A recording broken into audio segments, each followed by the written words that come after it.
الفكر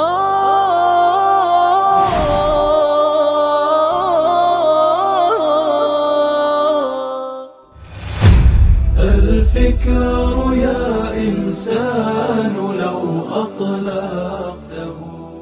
شیخ عبدالوهاب شعرانی رحمه الله تعالی وایي چې الله رب العزت خپل رضا په خپل عبادت کې پټه کړې ده.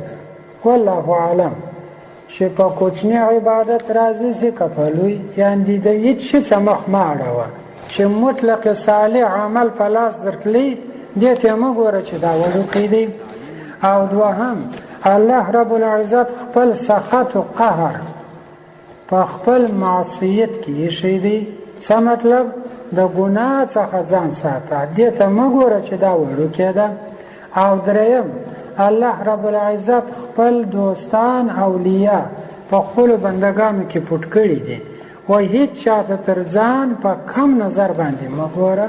الفكر يا إنسان لو أطلقته متأملا في قدرة الرحمن لخضعت إجلالا وتسبيحا له سبحان